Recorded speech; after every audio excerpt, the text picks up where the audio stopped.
네, 이번엔 투자의 핵심 개념 세 번째, 가격에 대해서 말씀드리겠습니다. 가격은 언제 변동할까요? 일단 첫 번째로는 어떤 재화나 서비스의 가치가 변할 때 변동하고요. 그리고 두 번째로는 경제학 교과서에서 얘기하는 것처럼 수요나 공급이 변할 때 가격이 변동할 수 있습니다. 마지막 세 번째는 통화량이 변화할 때입니다. 오늘은 이제 통화량에 대해서 좀 더 집중을 해서 말씀을 드리려고 합니다. 통화량이란 어떤 경제 규모 안에서 유통되는 화폐의 양을 뜻하는데요. 통화량도 이제 다양한 기준이 있지만 저희가 흔히 통화량이라고 이야기할 때는 광의통화, M2를 기준으로 이야기를 합니다. 이 M2 통화량은 86년도 한국은행이 집계하기 시작한 때부터 이제까지 한 67배 정도, 수십 배 이제 늘어났습니다. 이거는 우리나라 경제 규모가 그 예전에도 작았지만 이제 경제 규모가 점점 커지면서 유통되는 화폐량이 그만큼 많이 커졌기 때문인데요.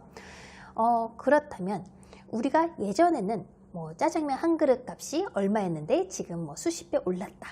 짜장면 가격이 그만큼 짜장면 한 그릇의 가치가 그만큼 높아졌다기보다는 그만큼 가격이 오르는 건 통화량 증가에 맞춰서 가격이 올랐다고 볼 수가 있겠죠.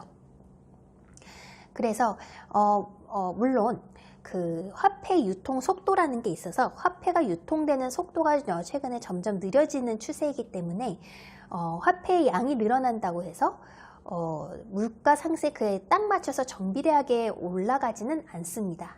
다만 화폐 유통 속도가 늦어지는 걸 감안을 해도 우리는 점진적으로 화폐량이 점차 늘어날 것을 알 수가 있고, 그리고 우리가 어떤 투자를 할 때는 앞으로 우리나라 현재의 이제 그 자본주의, 현재의 경제 체제가 유지된다면 통화량은 점진적으로 늘어날 수밖에 없다. 이거를 기본 전제로 하고 투자에 임하셔야겠죠. 예를 들어서 어떤 재화나 서비스의 가치가 큰 변동이 없다라고 하면 물가 상승률에 대략 맞춰서 장기적으로 가격은 우상향할 겁니다. 대표적인 사례가 누구나 살고 싶어하고 좋아하는 서울 부동산을 예로 들 수가 있는데요. 입지가 좋은 부동산이라면 지금 현재 단기적으로는 버블이 끼어 있을 수 있고 해서 단기적으로 가격이 하락할 수도 있고 하겠지만 장기적으로 봤을 때는 누구나 그곳에 주거하고 싶은 어떤 그 수요가 있고 가치가 있다라고 가정하면 앞으로 통화량이 증감에 따라 가격은 점진적으로 올라가겠죠. 저희가 오늘 블로그에 서울 부동산 그 분석을 올렸는데 서울은 이제 단기적으로는 지금 전세가 매매가 모두 좀 버블이 껴 있습니다. 그래서 지금 당장 싸다고 추천드릴 수는 없지만 어쨌든 이 지금 단기적인 버블이 어느 정도 해소가 되어지면은 장기적으로는 가격이 우상향할 수가 있다고 말씀을 드립니다.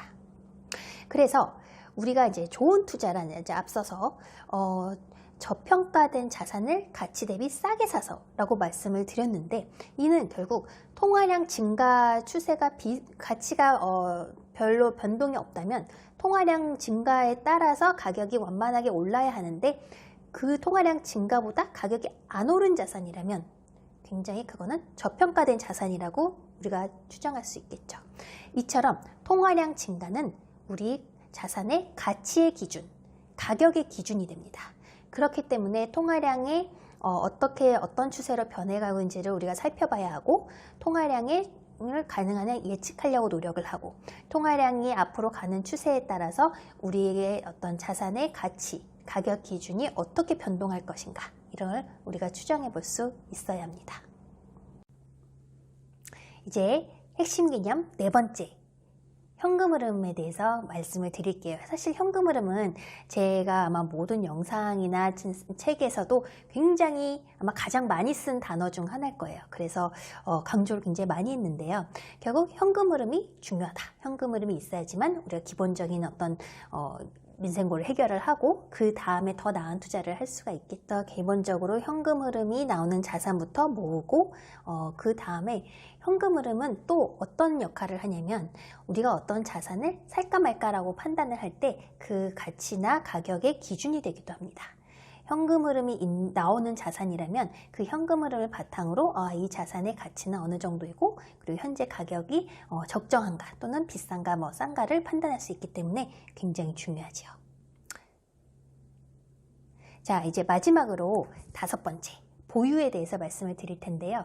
보유는 사실 많은 투자자분들이 그렇게 신경을 안 쓰는 부분이기는 해요. 하지만 우리는 좋은 자산을 싸게 사서 오랫동안 보유하기를 원하기 때문에 이것도 굉장히 중요한 핵심 개념인데요. 보유 측면에서는 첫 번째, 언제까지 보유할 것인가? 보유를 워렌 버핏은 이제 영원히 보유하기를 원한다고 하지만 실제로는 워렌 버핏도 굉장히 자주 매도를 하는 걸로 알려져 있습니다. 그러면은 우리는 언제 매도를 해야 할까요? 매도의 기준은 지금 우리가 가지고 있는 자산이 우리의 기대만큼 황금 흐름을 가져다 주지 못할 때, 또는 내가 가지고 있는 거위보다 더 좋은 거위가 나타났을 때, 그때는 이제 갈아탈 수가 있겠죠. 그런 어떤 원칙을 분명히 갖고 있어야지 어떤 그 가장 최적의 그 의사결정을 할 수가 있고요. 만약에 내가 그냥 단순히 가격이 올랐다고 해서 판다고 한다면 그러면 너무나 빈번한 거래가 될 수 있기 때문에 그런 거는 좀 신중하게 생각하실 필요가 있는 것 같습니다. 그래서 매도의 기준은 첫 번째, 내가 생각했던 것만큼 현금 흐름을 못 갖다 주는 거위일 때, 당연히 우리도 사람이기 때문에 모든 투자를 완벽하게 할 수 없잖아요. 그래서 그럴 때는 이제 매도를 할 수가 있고요. 그리고 두 번째로는 이것보다 내가 가지고 있는 거위보다 더 좋은 자산이 나타나서 갈아타기를 하고 싶을 때, 이때도 매도하실 수가 있겠습니다. 그리고 두 번째, 어떻게 보유할 것인가? 제가 이제 그 자산 배분 측면도 아까 앞서서 말씀을 드렸는데, 내가 어떤 한국 원화 자산의 축사에만 모든 거위를 가지고 있다면 이거는 원화 가치 하락에 대해서 좀 변동성이 클 수가 있죠. 그렇기 때문에 저는 원화 자산 그리고 달러 자산, 어느 한쪽이 조금 리스크에 취약해질 때 다른 한쪽이 그 리스크를 해지하고 잘 버틸 수 있는 그런 식으로 축사를 다 분리를 해서 거위를 관리하시기를 추천을 드리고요. 모든 투자 방법과 모든 투자 대상에는 각자의 리스크가 다 있습니다. 어떤 거위는 이런 부분에 취약하고 어떤 거위는 이런 부분에 좋고 다 장단이 있죠. 그렇기 때문에 그 각 거위들, 각 자산들의 단점을 잘 보완할 수 있도록 분리해서 잘 보유하는 게 좋겠습니다. 오늘은 투자의 핵심 개념 5가지 대해서 말씀을 드렸고요. 오늘도 시청해 주셔서 감사합니다. 좋아요와 구독 꼭 부탁드립니다. 고맙습니다.